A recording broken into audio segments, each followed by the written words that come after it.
نحمده ونصلي ونسلم علی رسولہ الکریم اما بعد فاعوذ باللہ من الشیطان الرجیم بسم اللہ الرحمن الرحیم۔ معزز سامعین کرام، جیسا کہ ہم سب جانتے ہیں کہ رمضان المبارک کی آمد ہے۔ رمضان المبارک کا مہینہ شروع ہونے والا ہے،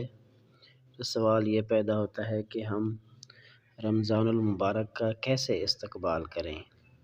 یا رسول اللہ صلی اللہ علیہ وآلہ وسلم رمضان المبارک کا کیسے استقبال فرماتے تھے؟ تو نبی کریم صلی اللہ علیہ وآلہ وسلم رمضان المبارک سے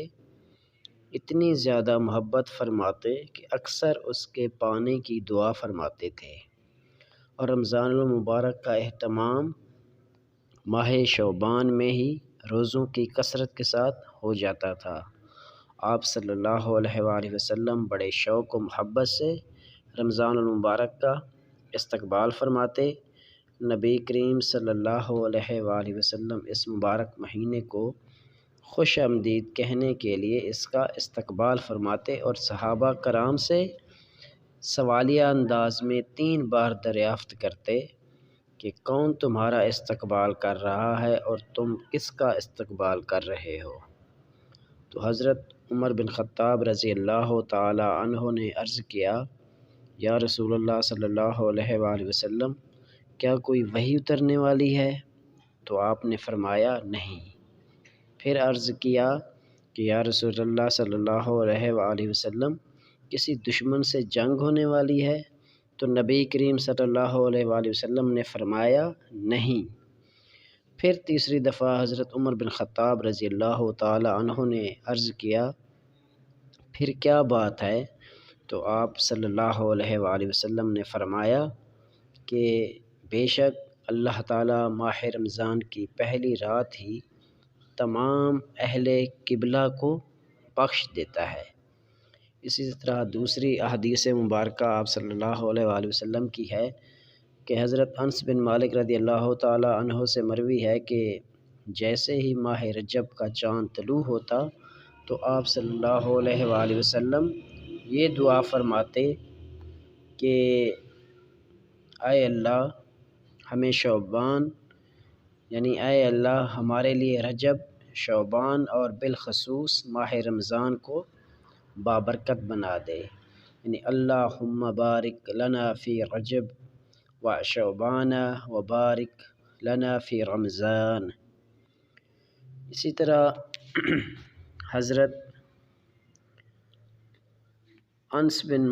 حضرت اسامہ بن زید رضی اللہ تعالی عنہ سے روایت ہے کہ وہ فرماتے ہیں کہ میں نے عرض کیا، یا رسول اللہ صلی اللہ علیہ وآلہ وسلم، جس قدر آپ شعبان میں روزے رکھتے ہیں اس قدر میں نے آپ کو کسی اور مہینے میں روزے رکھتے ہوئے نہیں دیکھا۔ تو آپ صلی اللہ علیہ وآلہ وسلم نے فرمایا کہ یہ ایک ایسا مہینہ ہے جو رجب اور رمضان کے درمیان میں آتا ہے، اور لوگ اس سے غفلت برتتے ہیں، حالانکہ اس مہینے میں پورے سال کے عمل اللہ تعالیٰ کی طرف اٹھائے جاتے ہیں، لہٰذا میں چاہتا ہوں کہ میرے عمل روزہ دار ہونے کی حالت میں اٹھائے جائیں۔ اسی طرح ایک اور احادیث مبارکہ ہے رمضان المبارک کے استقبال کے حوالے سے کہ ام المومنین حضرت ام سلمہ رضی اللہ تعالی عنہا بیان کرتی ہیں کہ انہوں نے نبی کریم صلی اللہ علیہ وآلہ وسلم کو مسلسل 2 ماہ تک روزے رکھتے نہیں دیکھا، مگر آپ صلی اللہ علیہ وآلہ وسلم شعبان المعظم کے مبارک مہینے میں مسلسل روزے رکھتے کہ وہ مہینہ رمضان المبارک کے روزے سے جا ملتا ہے۔ اسی طرح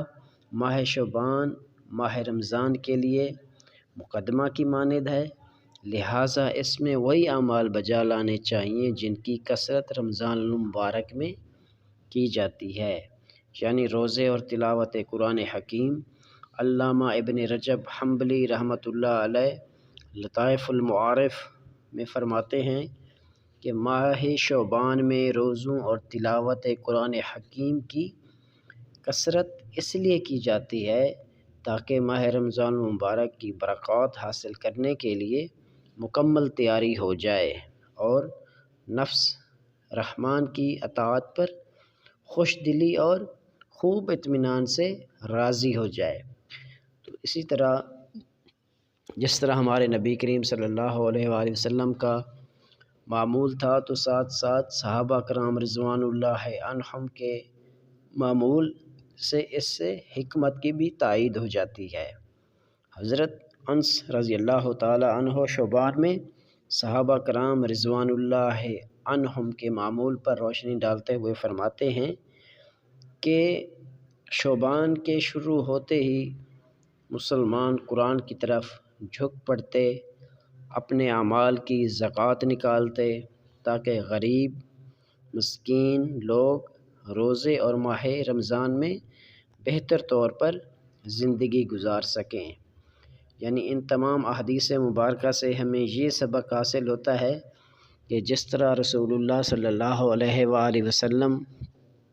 رمضان المبارک کا استقبال کیا کرتے تھے، اس کے لیے تیاری کیا کرتے تھے،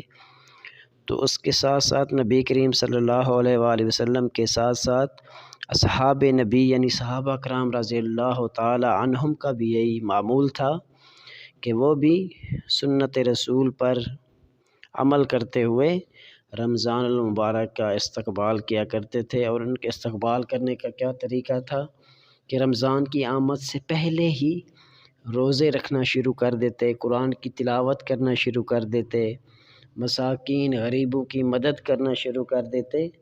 تاکہ رمضان المبارک کو ہم ان اچھے اعمال کے ذریعے، اپنے ان نیک معمولات کے ذریعے اس کا استقبال کر سکیں۔ تو اللہ تعالیٰ سے دعا ہے جو کچھ پڑھا پڑھایا سنا سنایا اس پر عمل کرنے کی توفیق عطا فرمائے۔